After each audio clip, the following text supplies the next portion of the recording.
welcome to Life Matters. I'm your host, Brendan O'Connell. Well, here at Life Matters, we're constantly searching for the truth, and sometimes we have authors who do the research and do all the hard toiling that it takes to come up with the truth, and turning over rocks and that sort of thing, and also putting things in a timeline that you so often don't see when you read reports in a newspaper that blurt out this or that, and really have misled the public in so many ways.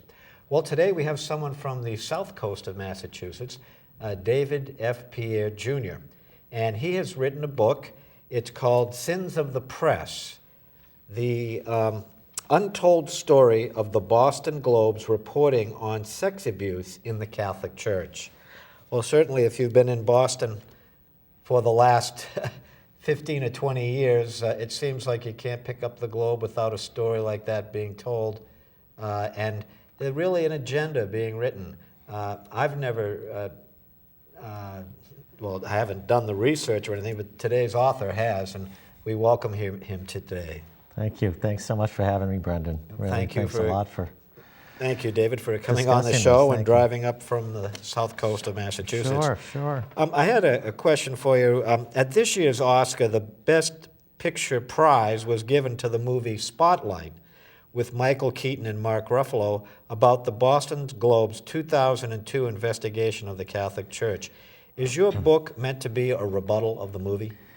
In many ways it is. You know, Brendan, it's this very sensitive topic, this story of sex abuse in the Catholic Church. And I just want to say right off from the outset, you know, we're not defending any wrongdoing or any abuse or anything like that. I get lots of hate mail for the kind of work I do. My issue is with the Boston Globe and the media overall in how they have reported this story for the last couple of decades. And this book, Sins of the Press, was written as a rebuttal to Spotlight. Obviously, I had to write the book before the movie came out, but knowing how this story had been reported for so many years and how it was reported how these filmmakers were going to set about doing this story, I felt there should be a rebuttal to what these filmmakers in Hollywood were going to write about the Catholic Church and how they handled these cases years ago. Yes. Mm-hmm. Now, the subtitle, The Sins of the Press, the untold story of the Boston Globe's reporting of sex abuse in the Catholic Church. What exactly is the untold story? The untold story, that's right. Again, the purpose of this book is to show the other side that has not been told by the Boston Globe and the mainstream media. What is the untold story in this reporting of sex abuse in the Catholic Church? Well, for one thing, I think we need to address how church officials handled these cases when they were given reports of abuse by priests.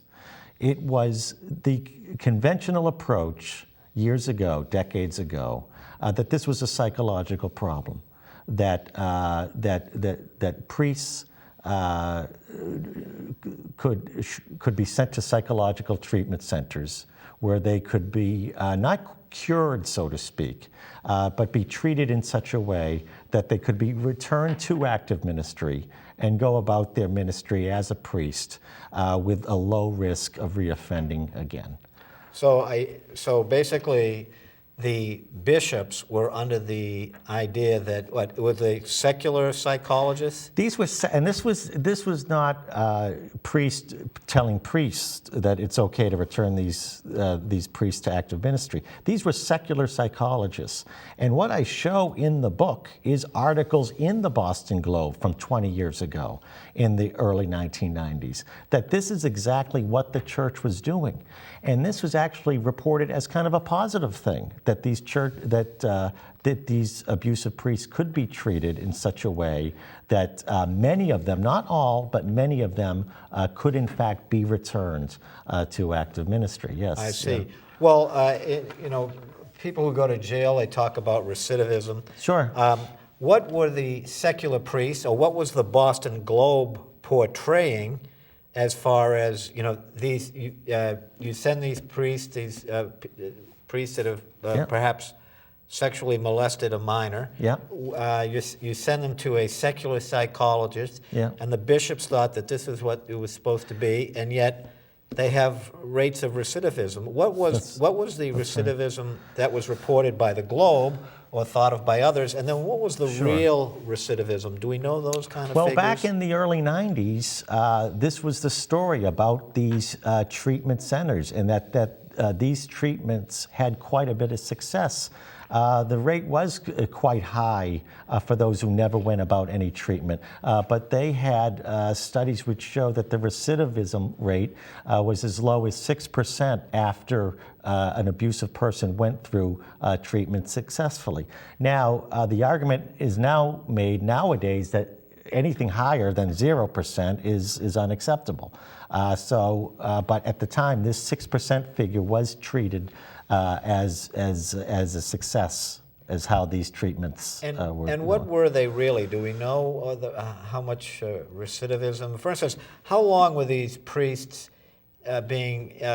I know that you mentioned some locations that they'd see this psychologist, a psychiatrist. Sure. And then they would go to a place, I believe in Maryland, was it? There were a couple places. Maryland there was a place, and Connecticut? Yeah, there's an Institute of Living in Hartford, Connecticut, and then also in Maryland, the St. Luke Institute in Maryland. Those were two of the bigger places. And how long would they be there, these priests? Ideally, they would be there several weeks to a few months, anywhere from weeks up to 6 months, depending upon what the doctors felt. And this was reported by the Globe and other media people as a good thing, or?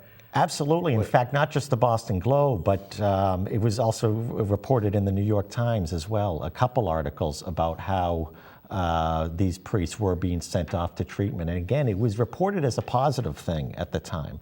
But then you cut to 10 years later in 2002, when this story really kind of exploded again and it really resurfaced. It was the Boston Globe acted in this horror as if that the church had actually done this, sending these priests off to treatment. And I'm saying, well, wait a minute, 10 years earlier you were saying this was actually a very positive thing. Mm-hmm. And yet 10 years later you acted like, they had done nothing. So. And I know you had mentioned in your book that it really wasn't the Globe that, quote unquote, broke the story. It was a newspaper called the Boston Phoenix. Can you tell us about the woman that did all the work at the Boston Phoenix that outed the story about a year in advance of when the Globe supposedly outed it? Sure. A lot of people in Boston may not even know this, but the Boston Globe, they get the Pulitzer Prize and the Hollywood movie about all the reporting that they did.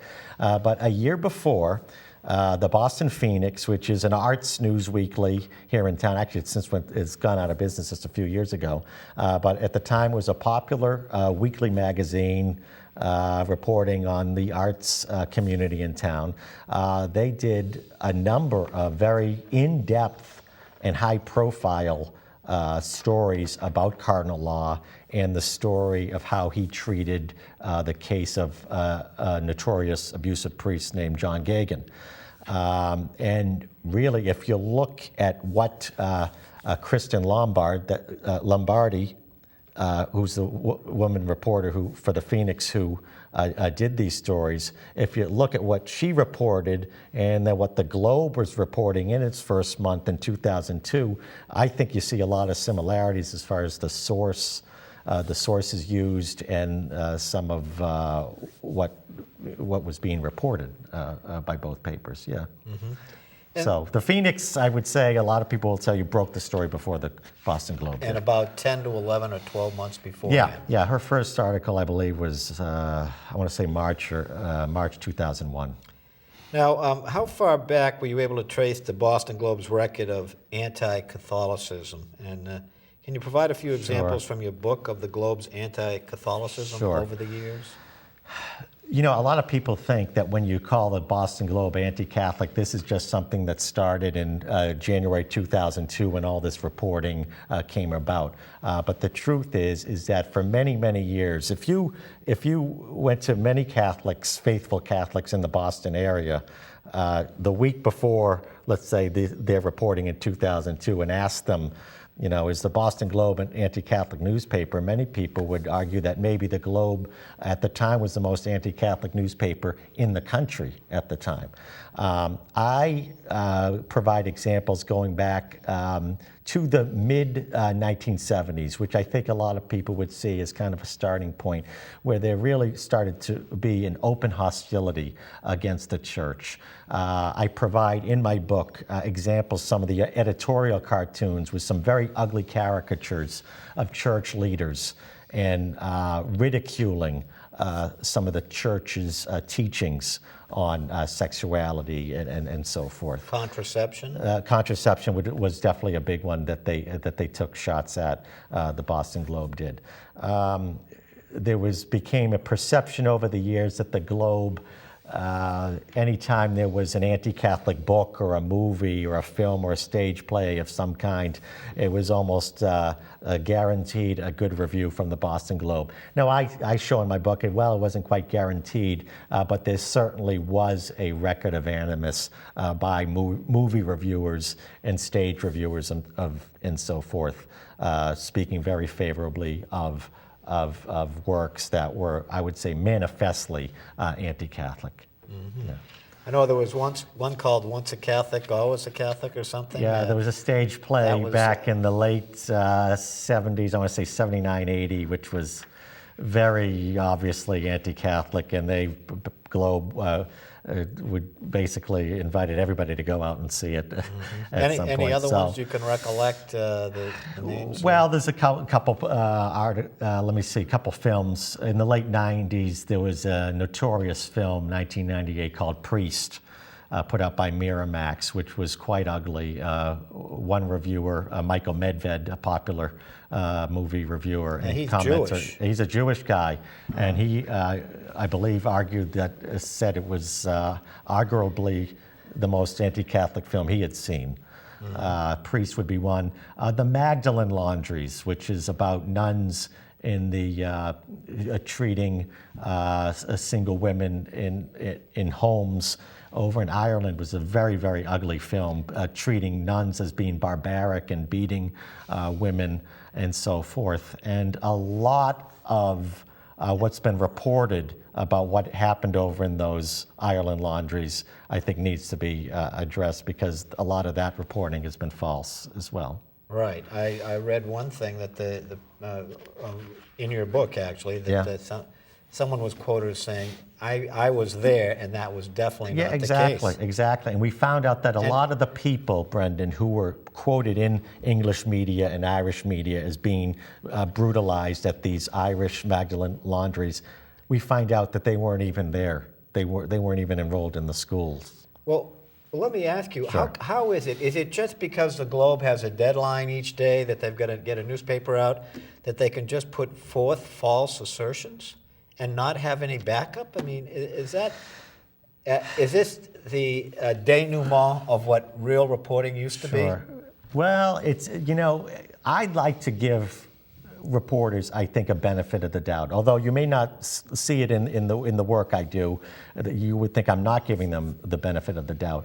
But when you see a pattern, day after day, column after column, where you have people like myself or other people who speak to journalists and editors across the country questioning their stories, yet they continue their same old practices and attacking the Catholic Church falsely, then you do have to say there is an agenda there, sure. Mm-hmm. Yeah. And now, getting on to the person who was being pilloried was Cardinal Bernard Law. Sure. Can you tell us how he was mischaracterized? Sure. Some of the instances of... Sure. I know, because he, I know he was not thought well of here in Boston after this report. And also, can you tell us how many articles were written on this in a short period of time? Sure.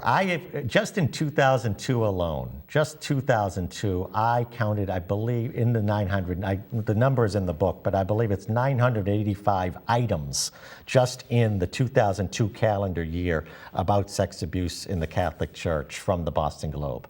And you think, wait a minute, that's like 2.5 items per day. And I'm saying, yes, it was. It really was that much. Items, you mean an article or Articles a reference? or even from news briefs to cartoons to articles, at any kind of item at all. You're talking just under 1,000 in 2002. And then I think you were near 1,500 by the time you reached the middle of, let's say, 2003. Yeah, so. And yeah, I think one of the important things about this particular book, Sins of the Press, is that you look at timelines. Sure. And you take a timeline and you're saying, well, Law couldn't have possibly known about such and such at this time. Sure. And yet the allegation is made that he did, or the presumption that the reader walks away with is that he did know about this all the time. Can you tell us a little bit about that, how he was characterized? Sure. And again, you mentioned Cardinal Law's name in this town. It's mud. It's pretty bad. Yeah, it's pretty bad. And the way his term as a cardinal ended, it's been pretty bad. And people, you mentioned the name, and people's hair flies out, and they get red with rage. And some of the anger, I would say, is justified. But I would ask that through this big book, people reassess how they think of Cardinal Law. I think the most important people need to know is that this was not mean-spirited in the way that he went about handling these cases. All along, he believed he was doing the right thing in handling these cases, in dealing with the secular doctors and so forth, and working with families. And if you look back at when this story first surfaced in the early 1990s, you see him repeatedly speaking about how harmful this abuse has been upon victims and the terrible pain it has done to families and to the church as a whole. Especially the victims he speaks about and he spoke about. And I think a lot of that was forgotten by the time January 2002 rolled around and the Globe's reporting began. And it's just, again, this was, we talk about the movie Spotlight. There's a recurring theme throughout the movie. The church knew and they did nothing. Well, to me, no, they didn't do nothing. They believed they were doing the right thing. Cardinal Law believed he was doing the right thing. He's quoted in the early 1990s saying, I tell my people to face this problem head on, okay, and do the right thing. And he did. He formed a review board in late 1992 that first met in early 1993, composed of secular doctors and social workers and priests and family members of abuse victims to review these cases to see that the church was doing the right thing on that. And this continued throughout the 1990s. And as we know, by the end of 1993, he had removed close to 24 priests from active ministry already. Again, this is 1993, 9 years before the whole the Boston Globe business. So, and where did those priests go that weren't in active ministry? Were they still in the Archdiocese, or were they? Well, whereas so much of the abuse would have happened decades earlier, they would have probably been at an age where they would go to a retirement home for priests. Some, or we would go with some community of some kind, but away from what we would call regular parish ministry. So, well, okay. Now you write some examples of child sex abuse right down the block from the offices of the Globe in the Boston public schools and how the paper reported them. Can you tell us about that?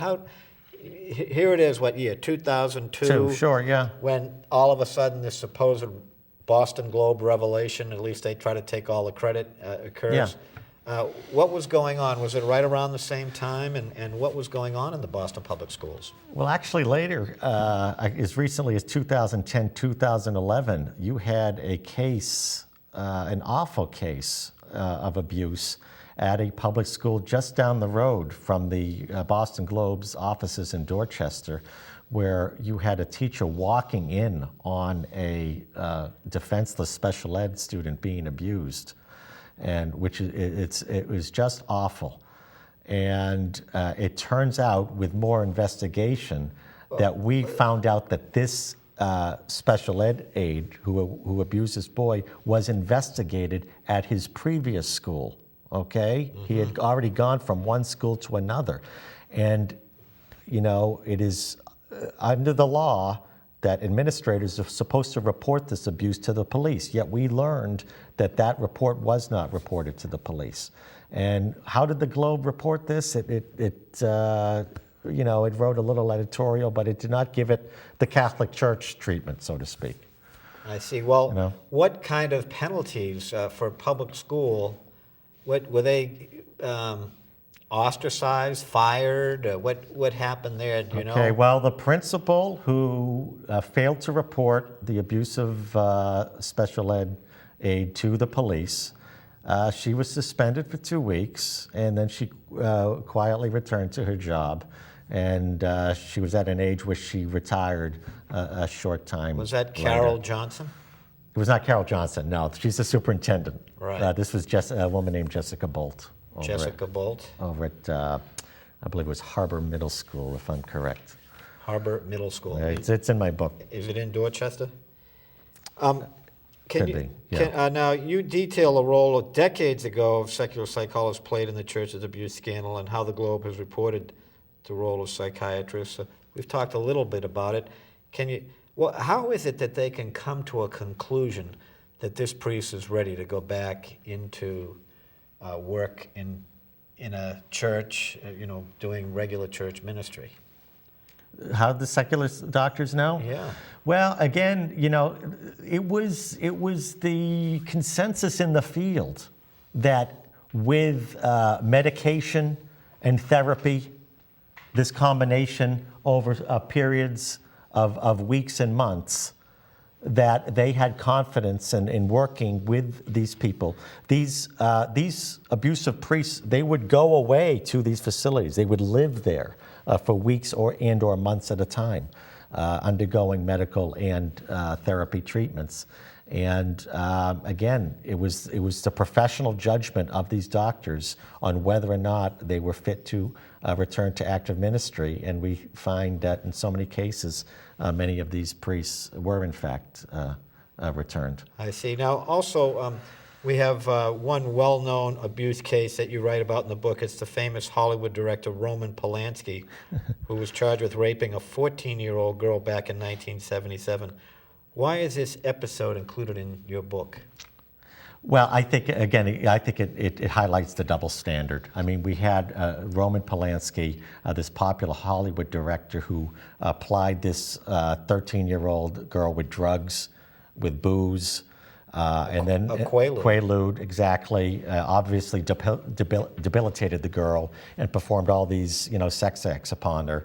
And he was arrested and so forth. He fled the country, and yet cut forward to 2002, he wins the Oscar for Best Director, and he's given a standing ovation by the Hollywood community. Was he able to come back to America, though? He's never come back to America. But he won the Oscars here in America? In 2002, that's correct. Oh, he did not accept. He was still overseas, yeah. I see. Yeah. Wow, very interesting. And I point out how the Globe also gave positive coverage to Polanski in the years following his crime. Yeah. All during that time. Yeah, throughout the 90s and so forth, and in through 2002. So the Globe was being duplicitous, basically. I would say so, yes. Yeah. I see. Well, very interesting. Well, we've got a lot more to discuss, and we're going to do so in a second part of this show. Before we leave, though, we'd like to take a look at your book again. And how can folks possibly get a copy of your book? Sure. Well, I invite people to check out my website. It's called themediareport.com, themediareport.com. It completely deals with how the media has addressed this issue of sex abuse in the Catholic Church. And I try to make it very user-friendly and easy to look about and I invite people to check it out, and they can get the book very easily through there over at Amazon. Oh, very good. Sure. Well, thank you so much. Well, stay tuned for part 2. We'll be back next week with that. And we hope you found this show to be unique, informative, content-rich, truthful, and thought-provoking. Thanks for watching. I'm Brendan O'Connell, your friend for life.